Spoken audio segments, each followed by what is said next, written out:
Good evening, ladies and gentlemen. My name is Nacho Cheese, and I am going to be bringing you a platinum level Zerg versus Zerg on the ladder. This was a user-submitted game to the subreddit Cast It. You can find that at reddit.com/r/castit. And this is a subreddit both for people who want their games to be cast and for amateur casters to get some source material that they can practice from. So as you may have guessed from that statement, I am an amateur caster. My name is Nacho Cheese. You may also know me as Ganon11 from Twitch TV or Ganon111 from YouTube. Once again, those links are twitch.tv/Ganon11 and youtube.com/Ganon111. And I know that's annoying and frustrating, but when I was signing up for YouTube account names, Ganon11 was taken. So, as I said, this is a user-submitted game. This is a platinum level game, a gold platinum. One of these users may be gold and one may be platinum. And this was submitted by JoeMetal, who is the red Zerg spawning over here in the bottom left. And his opening strategy seems to be get a lot of drones. So he's definitely going to be looking to use that economic advantage early on.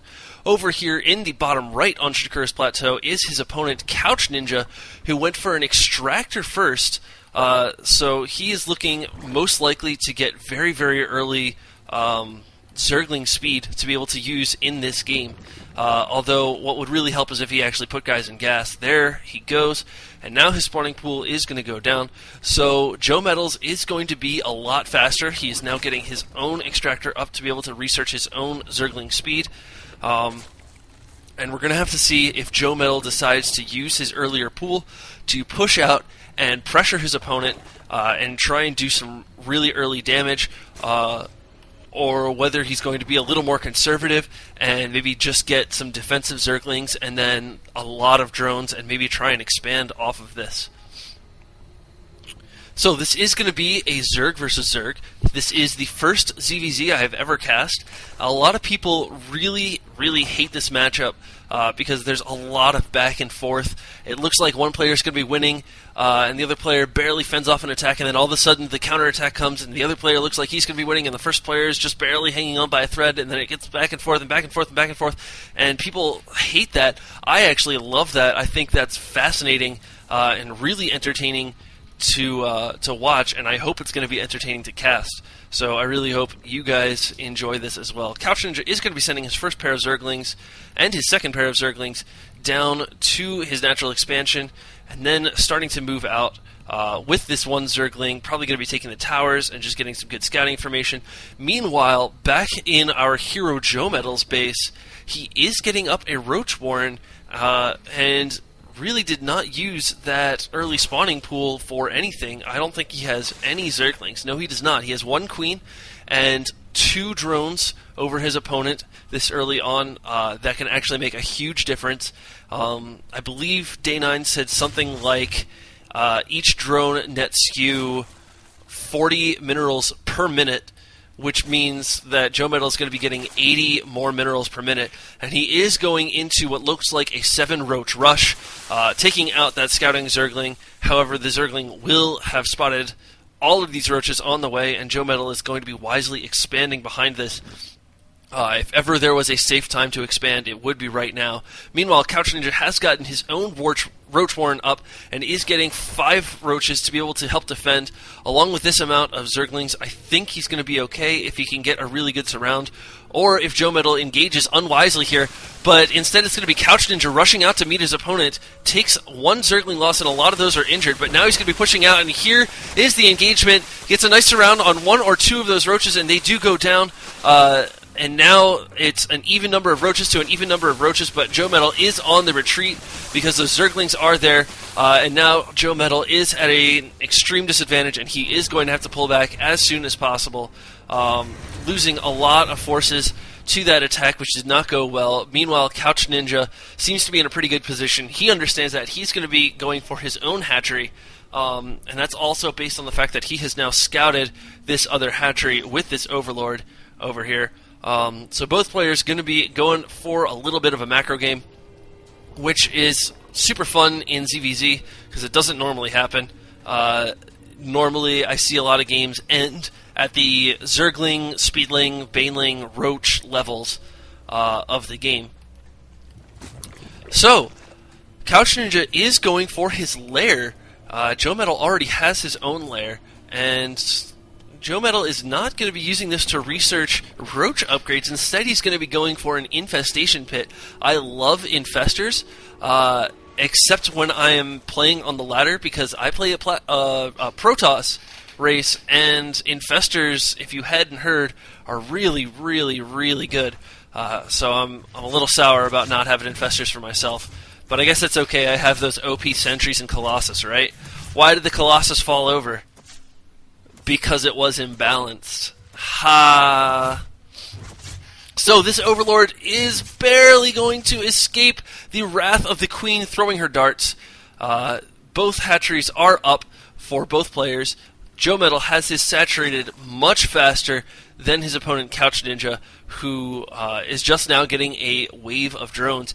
And now the first infestor is out on, or is beginning to morph for JoeMetal. Meanwhile, in couchNinja's base, it really looks like he is trying to drone up hard and going for a Roach upgrade. So it looks like it's going to be infestors will be the main tech for the mid game for JoeMetal, and Roaches will be the main tech for couchNinja, and we'll have to see who comes out on top. Infestors, as you know, can't really attack. They are a spellcasting unit, which means it's all going to come down to the micro of JoeMetal, whether he can get some really good fungals off, whether he gets those Infestaterrans out. Here comes the Speedlings to try and do a bit of a run-by, and they are going to spot that there is an Infestor on the field, but most of them do get taken out by the Roaches on the way in. They're going to try and do a little bit of damage to this Queen, and do a surprising amount. I thought that Queen was going to be able to stand up on her own, but the Roaches came in to save the day. The Roach bodyguards are going to get an increase in pay. And now that action has finished. A couple Roaches hanging out in the middle of the field. They could snipe this Infestor, unless this Infestor spots it. We'll have to see. Where's JoeMetal paying attention?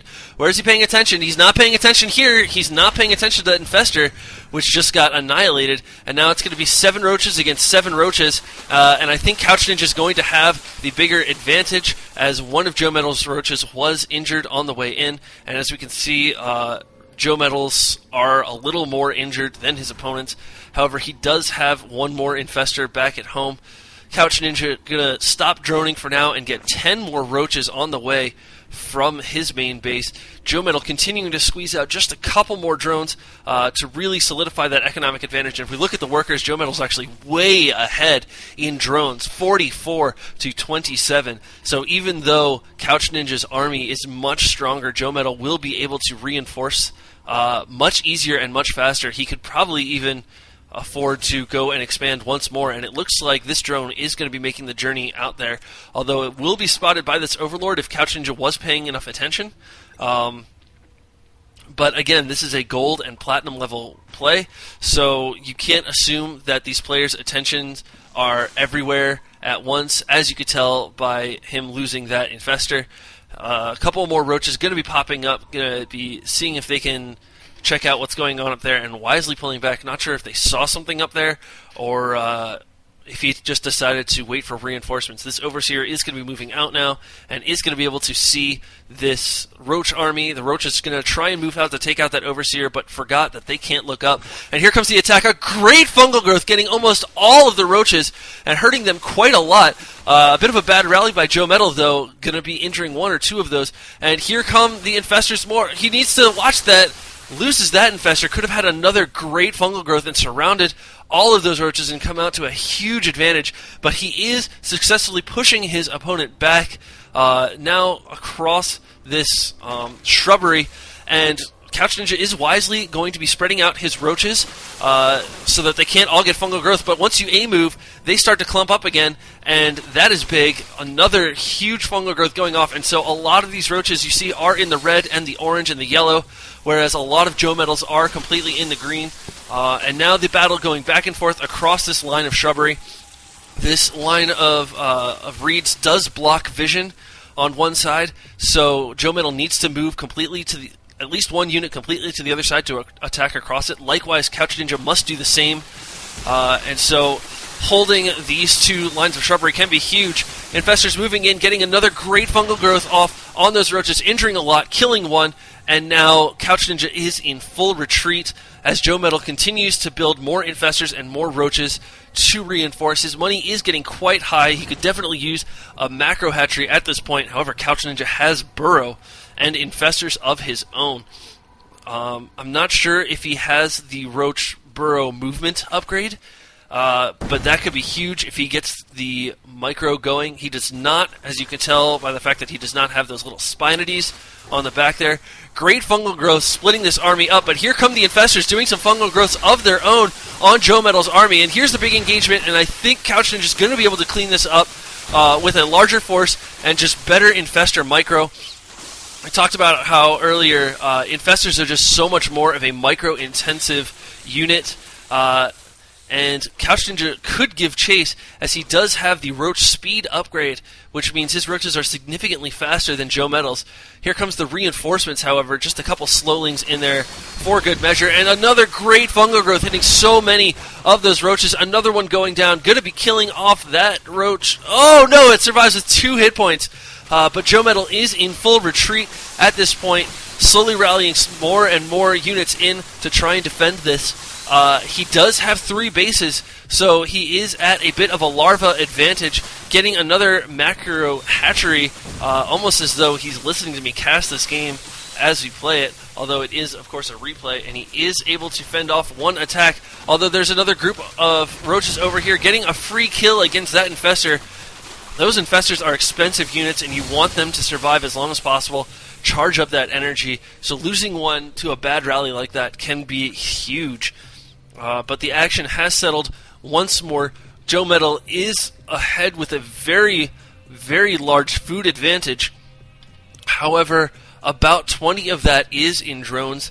He does have a higher roach count, slightly lower infestor count, and he does have a couple zerglings, although he really needs to get the zergling speed upgrade if he's going to be continuing to use those to reinforce his main army. JoeMetal is now going to be pushing back towards the center of the map. couchNinja at the same time was moving up. I think he got a spot on this somehow. One of these overlords in the Great Overlord train getting a good spot. And now JoeMetal is going to be chilling on this one side of the bushes, getting an easy kill on that drone. And that drone, of course, was a scout for couchNinja. Now, he does have 3 infestors with very, very high energy at the front, whereas JoeMetal only has this one infestor with very low energy because it had to spawn these infested Terrans. Here comes the attack. The infestor's moving up and getting another great fungal growth before retreating. And so a lot of these roaches are going to be hugely damaged. Another fungal growth going off on either side. JoeMetal's roaches are so weakened, but he does have the huge number advantage, and so he is able to push couchNinja back, building more and more roaches. His opponent is reinforcing with only roaches, squeezing in a couple drones as well, which he really needs to do. 27 drones he had at my last count, now up to 35, is really not enough to saturate 2 bases. He is getting a 3rd base, as you can see on the mini-map over there, but the action is here. Fungal growth killing 1 or 2 of those roaches and weakening up a good amount more. And now burrow is done for JoeMetal as well, and so we'll have to see if couchNinja is smart enough to realize that. Gah! Says JoeMetal. Not sure what's happening. Maybe he didn't mean to burrow those guys. Oh, but there he unburrows and gets a great snipe on one of the infestors. 1 fungal growth does go down, but many of those roaches are going to burrow and be able to get away as there is no overseer on the field for JoeMetal. Unburrowing and taking out a couple more roaches. If you are unfamiliar with the game of StarCraft, roaches regenerate super quickly when they are underground, when they are burrowed. So he is doing that just to get his army back up to full strength. A speedling run by going down for couchNinja, and a fungal growth could have been huge there, would have stopped those in their tracks.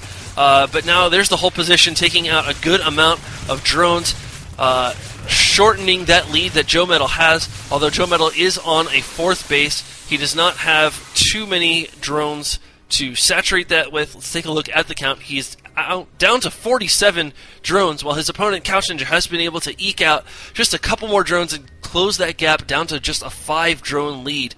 However, with the amount of hatcheries that JoeMetal has, he has 1, 2, 3, I skipped one, 4, 5 hatcheries / hives to his opponent's 1, 2, 3. That's just a huge larva advantage as well. And so JoeMetal, if he is hotkeying properly, which it does not look like he is, he only has 4 of his hatcheries hotkeyed, but if he is hotkeying properly, he should be able to reinforce just so much faster, be able to get wave after wave after wave of roaches and infestors and just overwhelm his opponent. Looks like that's exactly what he's doing here. A couple great fungal growths going off for couchNinja and catching a lot of those roaches off guard, but JoeMetal able to just power through that, and couchNinja does throw down the GG. So that was a pretty darn good game played by JoeMetal. I would say your number one thing to work on, JoeMetal, is your micro. A couple infestors just got sniped due to bad rallies, or you didn't get a spell cast before they were killed, and I would have loved to see that. I think that would have taken your really solid game and just made it that much more solid. Regardless, this was an excellent game. It was really entertaining for me to cast. I hope it was entertaining for you to watch. Once